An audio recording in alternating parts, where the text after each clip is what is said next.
ушул ар кандай маселелер алкагында мен 9 ноябрда маселе көтөрдүм эле. Өлкөдөгү адам өмүрүн алган жол кырсыктары жөнүндө. Менден башка дагы 4 депутат көтөргөн, сиз протоколдук тапшырма бергенсиз.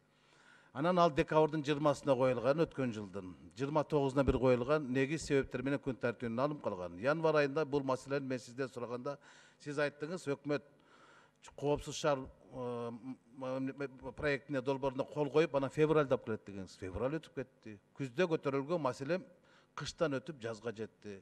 Сиздин жана протоколуңуз бар да, ошо протоколуңуздун тамгасы түшүп, прокурор болуп калган жокпу, ушул өкмөттөн сурап койсоңуз. Добуш менен болбосо да коомуз менен угушуп койсоңуз жакшы болот эле. Экинчи маселе бул коопсуз шаар. Коопсуз шаар боюнча биз акылдуу шаарга алмаштырганбыз. 2 ай мурун кол койгонбуз, кече өкмөт бул келишимден чыкты. Биздин комитетте коопсуз шаарды жөнүндө маселе козголуп, өкмөткө сунуш бергенбиз комитеттин чечими менен. Кыргыз Телекомдун базасында коопсуз шаарды ишке киргизгенге 10 миллион доллар кетет деген. Мадаминов деген ошол кезде директор, ушуну мен колго алам, мен жайылта алам деп. Президентибиз Алмазбек Шаршеновичтин 2000 мына мен алдымда турат, 17 жылдын 24-июлунда айткан сөзү турат. Кыргыз Телекомдун базасында коопсуз шаарды колго алсак болот деп атат. Сооронбай Жээнбековдун дагы тапшырмасы турат. Биздин бир топ депутаттар, министрлер, Жеңишбек Разаковдор барып көрүп келген. Саратовда 1,5 миллион калкы бар. Коопсуз шаарды 10 миллион долларга киргизди. А биз бүгүнкү чейин көрүп атабыз. Мына дагы жолдон чыкты. Эмне үчүн биз Кыргыз Телекомду бербей атабыз? Аны жумуштан алып салдык.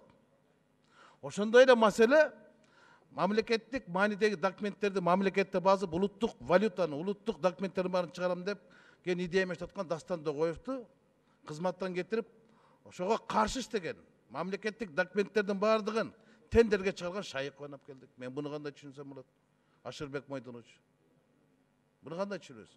Коопсуз шаарды колго алам деп өзүбүздүн инвестор жок эле. Ишканабыз турбайбы? 85% мүмкүнчүлүгүбүз бар деп атат. Техникалык.